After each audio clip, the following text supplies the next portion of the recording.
And you can do this. You got this. You are not alone. Be kind to yourself. Take care of yourself. This season is harder on you than you even realize, and you need support. You need to journal the F out of it and find things that do make you happy. You don't have to be so sad and so stuck in a pity party. You can still celebrate and enjoy what this season brings, even though you're feeling so crappy. Hi there, welcome. Here I talk about all things recovery and self-care and just where I'm at, and to help share some of the tools that I'm learning and the tools that I've acquired from counseling, recovery programs, and just from experience in it. So I hope by just sharing my story that you feel less alone and less shameful and guilty about stuff that you don't need to feel shame or guilt about. Today I wanted to share one of the hardest things I've been going through in the last 3 years. It's been longer than I thought, and definitely the last year has been the hardest, but it has been a journey that's just been building. With my husband, it's very clear he wants kids. The struggle is that he was really excited that I wanted to wait longer. So he'd always thought he would just have kids pretty soon into marriage, a few years, and I thought, how about 10 years? So obviously I don't want to wait 10 years, and even what I thought I wanted to wait, which was about 5 years, definitely is too long for me now. But that might just be how it goes. It has been a very long journey when I realized that I was ready to have kids, because he had adjusted to this idea that we are just going to enjoy marriage and enjoy being young and take in this time together and just adventure and figure out what careers we like and who we are as people, and it's been awesome. I cannot see anything. Let's try that without my car running. The lighting is tricky. I am popping on. I was working on the video and found out that I had a tech issue, which made it so that I don't have any of the visual and all you get is the audio. Fun. So I've seen that happen for different people. Sometimes they re-record. I just decided to go with it and keep it how it was and how I originally created it and the emotion that originally came up. So you'll have to listen for it, and hopefully you'll just feel me. I'm sorry that that happened, but I am going to create things that feel good for me, and I didn't want to add more stress to that and try to redo it. So that is that. Thank you for being here, and thank you for your support. I'm just gonna play a few clips over it so you have something to watch, but you don't get to see the original me doing it, but you get to see more of my life. So I hope you enjoy that. I feel the desire to have kids daily. It has continued for so long, and it's so intense sometimes. It's always high, but sometimes it's just so difficult how much I want kids and how far I know that is in the future, or I think is in the future, because I can't tell the future. But it feels like this whole season has been such a long wait, and then who knows, maybe we'll have trouble getting pregnant and it'll be even longer of a wait. So that really freaks me out and has made the waiting now a lot harder, because I'm like, there's gonna be even harder seasons, which I don't know, but of course that's what my mind tells me. You may feel that weight, and I feel it with you. It's overwhelming sometimes. The best thing that my husband has done for me, besides avoiding people pleasing and just doing the thing that's going to give peace in the short term but not in the long term, build resentment, yada yada, besides, being awesome in that way and saying no and allowing me to be my feelings, is by listening and validating what I'm going through. Oh my gosh, is he amazing in that way. So he doesn't make it about him, and there's been times where I have to be there for him in this, and he opens up, but he also, when he knows that I'm in the thick of it, he doesn't make it about him, which is huge. He doesn't get defensive and make it a fight that doesn't need to happen. Instead, he slows down and doesn't take it personally. Oh my gosh, is that huge in our marriage? When even I'm saying, I'm angry at you for doing this thing. And it's a thing that he's done, and yet somehow he doesn't make it about him or make it worse. He repeats back to me. I can't even describe, we need a Chris video of how do you do this? Please give us your wisdom. But I'm definitely always learning from him and trying to give back him the love that he gives me. But it's so hard. He's so great. Oh my gosh. Okay. Another thing he does is he doesn't try to quiet his needs. That's huge. It's something that I need to work on and have been working so hard on, just to know my needs. He doesn't try to quiet his needs in order to fix my insecurities. I got a good one. He's present, he hears me, he hugs me, he carries the pain with me, which is what I feel like marriage is about, and friendship, and doing life, and forcing yourself to get out of your own house even though you're just so comfortable and it's safer and it's better. It's just, you have to push yourself outside of that. And I'm so thankful that I have him, and I can't just put all of the weight of this on him either. I need other people to help carry me through this and to help me, celebrate when eventually I am gonna hopefully be pregnant, and I want to be able to celebrate with them. And I think it's important that they see the pain, and that's why I'm also making this video, is I just think people need to know that I'm in pain before I got my victory, before I got the thing that I desired for so long, it feels like. And I've dreamed about, because it's so much more beautiful with that rawness and grit and story. It's not a very entertaining story when it's all good. I think I'm trying to think of a story where they didn't have any hardship. It's just,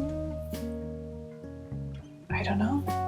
It's so beautiful when there is something that person had to overcome and work through and be patient on, and then you get to see their victory. I just cheer people on as they share something really hard, because I now get to pray for them, for their beauty to come in this moment where it feels like things were taken away from them. Oh, I love it. But it's really hard when it's you. It's definitely a whole different story when you're so up close to it. Alright, let's get back to why Chris is the best. He tells me he so badly wants to fix it and make it so I don't have to be in pain, but he loves me too much to allow that kind of resentment in. He's not willing to let that resentment, which will hurt our marriage, and quiet that in order to bring something that's going to be so good and so hard into our family. It's just not a good place for us to bring it out of. And I think that sometimes it's hard to hear that he wants so badly to fix it, because I'm you could just say we can start trying. That's the real side. It is so hard wanting something like that and to be told no. Didn't think I'd get emotional there. Lovely emotions that come up anytime they want to. Gotta laugh through the tears. Whew. Okay, now this hasn't been easy for him. It's so easy to be selfish and not talk about this. To be it's been hard for me. But I know that it's been hard for him. But he's had a really good support team that has reminded him of why he's waiting.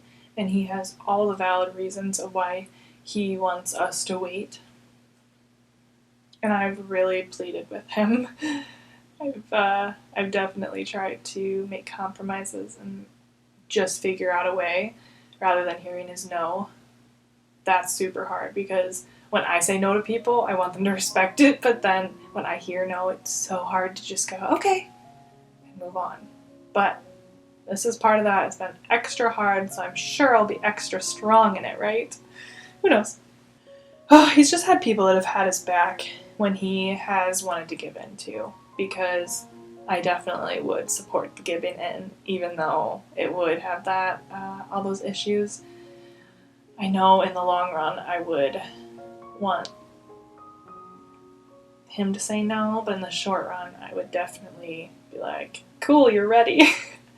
But he's had to have his other people too. We need people outside of our marriage. 100%. You know, that can be the lesson of the video. You just need people outside of your marriage. So, an interesting question maybe to ask yourself that I was asking myself is, if this wasn't about kids, would there be less pressure? For me, most likely. It feels like the stakes are so high. But when I step back and I respect him, I respect Chris, and I know in a few years from now, I'll be so thankful for his heart in this,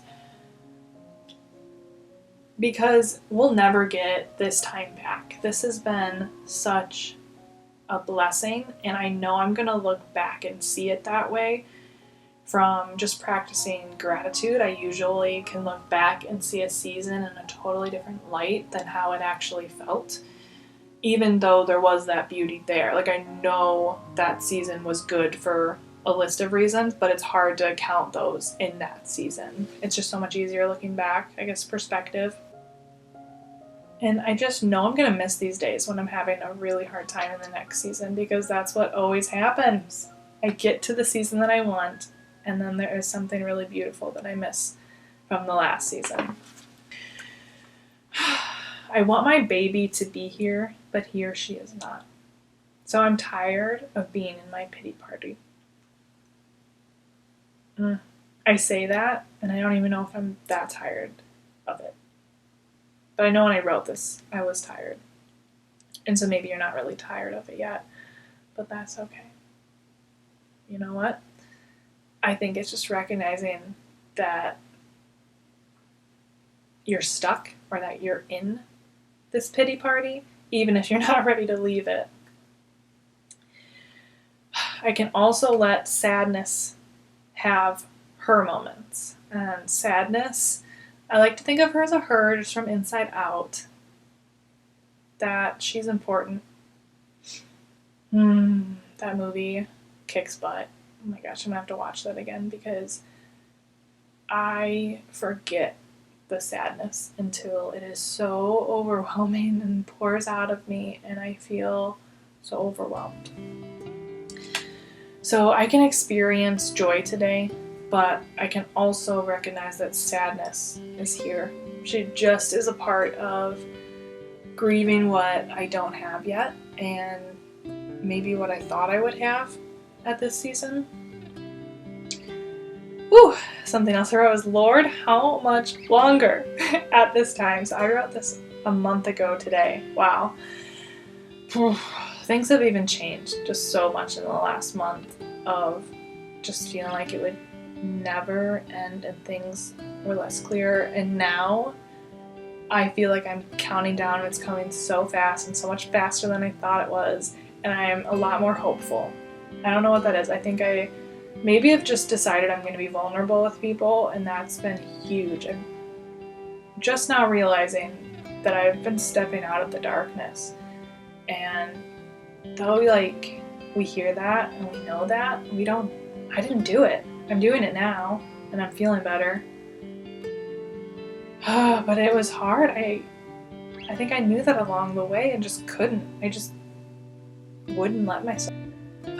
Why must I wait? Why does preparing me take this long? Can anything else be done? Can the wait just be over now? Why could more, so much more waiting be ahead of us? Gosh. I wrote gosh. The other thought coming up is, what if it happens quickly? What if this is all so much quicker than it was going to be had I not spoken up over this year? That was another thing, is I I had to learn to use my voice in it. I had to learn to state my needs and my desires and wants, and that was not something I did growing up. I learned to be quiet and to be content and to adapt and be flexible. I think it's like wired into me, and it is something that I did to survive, but I'm actually really bad at it. I will lean in. I'm here for it. I will sit in the waiting room, and I will trust that you are faithful, and that this verse is so good. O Lord, you are my God. I will exalt you and praise your name for in perfect faithfulness. That's been my word. It's just, I remember trying to come up with my word this year and I couldn't do it, but faithfulness has just become my word. So cool how God is even faithful in helping me find a word for the year. Or even just for this weight. It's not infertility yet that I'm dealing with. It's not having the thing it's not having my baby.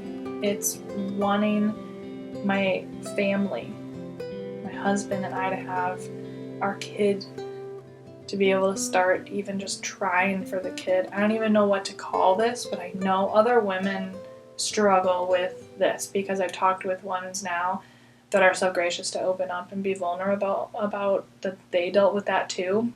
You've done marvelous things planned long ago. I love that he planned things long ago. I don't know how his planning works, but I think just having those kind of words help me in my worldly mindset and just help me to think about how, okay, he's planned like wonderful, marvelous things. He is holding my baby for me right now, and I know that Earthside, when I get to meet the baby, that I will have to continue to give that baby back to him, and just to know that I can trust him before is a really cool thing. Okay. Vulnerability is awesome. And you can do this. You got this. You are not alone. Be kind to yourself. Take care of yourself. This season is harder on you than you even realize, and you need support. You need to journal the F out of it and find things that do make you happy. You don't have to be so sad and so stuck in a pity party. You can still celebrate and enjoy what this season brings, even though you're feeling so crappy. That is that weird balance that I was talking about, that sometimes you just feel on both ends of the spectrum of feelings, and there's beauty in all of this. So just shout out to the friends that have reminded me of that in such a gracious way, because that can be really hard to say to someone, and only by the person that I know sits with me in that sadness can they say, I'm also celebrating with you right now in your beauty and in the other prayers that you've had that have come to fruition. I hope that stuck with somebody, and I hope you feel blessed today. Thanks for watching.